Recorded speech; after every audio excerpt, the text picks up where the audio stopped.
mondiale a créé une vie artificielle dans un monde miroir virtuel.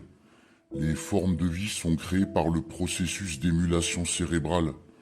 Selon Robin Hanson, les M pour émulation sont basés sur un groupe de 300 humains d'élite pour créer des clones numériques qui existent dans la réalité virtuelle.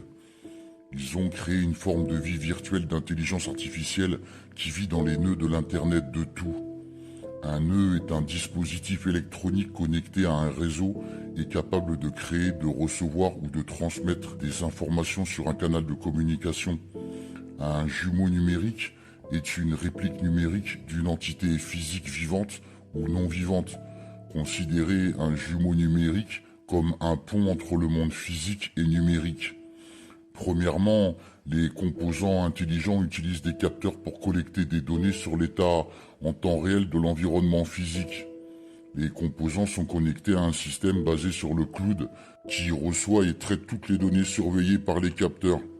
Les M sont capables de surveiller et de manipuler le monde réel à partir de la simulation du monde sensible via des nœuds dans l'Internet de tout. L'objectif est que chaque personne sur la planète soit connectée en tant que nœud sur l'Internet de tout.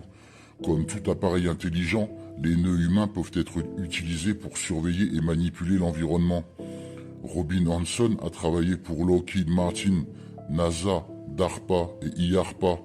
Au DARPA, il a créé le projet Future Markets Applied to Prediction, FutureMap, qui visait à exploiter l'intelligence collective en recherchant des techniques de marché de prédiction pour éviter la surprise et prédire des événements futurs. L'objectif était d'explorer la faisabilité de mécanismes commerciaux fondés sur le marché pour prévoir l'instabilité politique, les menaces à la sécurité nationale et autres événements majeurs dans un avenir proche. En termes simples, FutureMap serait un site web qui permettrait aux gens de parier sur le moment où une attaque terroriste se produirait. Le bookmaker aurait été le gouvernement fédéral. Plusieurs sénateurs ont été scandalisés par la notion même d'un tel programme. Puis le chef de la minorité sénatoriale, Tom Daschle, a déclaré sur le parquet du Sénat « Je ne pouvais pas croire que nous allions réellement engager 8 millions de dollars pour créer un site web qui encouragerait les investisseurs à parier sur des contrats à terme impliquant des attaques terroristes et des assassinats publics.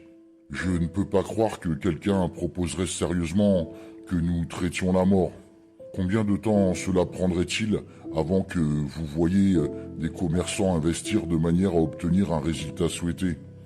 Le sénateur démocrate de l'Oregon, Ron Wyden, a déclaré « L'idée d'un salon de paris fédéral sur les atrocités et le terrorisme est ridicule et grotesque. » Le démocrate de rang au comité des services armés, le sénateur Carl Lewin du Michigan, pensait que le programme était si ridicule qu'il pensait que les premiers rapports en étaient le résultat d'un canular. Le programme a apparemment été abandonné. Votre esprit est votre univers. L'univers est un ordinateur quantique. Un ordinateur quantique crée votre réalité.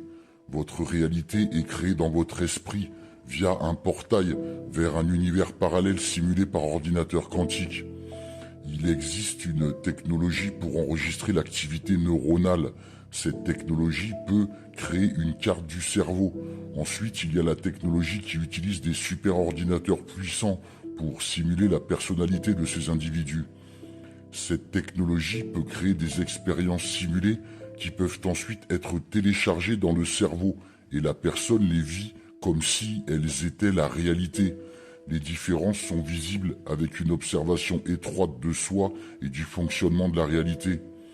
Ensuite, il y a la technologie qui permet des réalités simulées qui sont basées sur les enregistrements de la technologie des superordinateurs et de la technologie de réseau neuronal qui utilise un système d'intelligence artificielle pour projeter une simulation à l'échelle de la civilisation entière. Cela a ensuite été extrapolé à des univers entiers. Le résultat est un système de supercalculateurs à technologie de pointe qui fonctionne comme une passerelle vers des réalités parallèles possibles qui sont aussi précises que la réalité elle-même. De plus, ce système fonctionne pour prédire l'avenir à des degrés divers selon l'entrée. Cette technologie a ensuite été fusionnée avec une technologie qui permet à l'ordinateur de lire et de traiter l'ADN pour incorporer les informations génétiques trouvées dans ces réalités parallèles dans une technologie d'impression 3,5D. Ainsi, ces êtres de réalité alternative ont développé une passerelle vers cette réalité. Ceux qui vivent ces réalités étaient convaincus que ces réalités sont à l'origine de leur propre moi, et ils voient donc cela comme une promotion de tout ce qu'ils sont. Cela était plus ou moins déterminé comme une tromperie, ou du moins une sorte d'illusion perpétuelle développée par ces systèmes, et l'univers lui-même comme une projection holographique hyperbolique. La vérité n'est pas dans l'hyperbole, mais dans la version complète et centralisée de la réalité basée sur les principes finis de création, d'harmonie, de conscience de soi, de connaissance, de vérité et de compassion par le libre arbitre. Sachez que un lanceur d'alerte qui a travaillé dans le gangstalking, le harcèlement électronique et physique, précise que Google développe une arme, un moyen de contrôle absolu sur l'être humain, qui fait que votre ADN est unique et vous marchez tous à une fréquence unique. Et bientôt, ils pourront jouer avec ces fréquences et vous faire des choses. C'est pour cela que les M, qui sont de simples cerveaux dans des serveurs, ils pourront manipuler les êtres humains pour faire des tâches dans ce monde physique. Et eux seraient dans un monde virtuel. La seule chose qui leur manque aujourd'hui pour que l'être humain soit un esclave total, eh bien, c'est la 5G.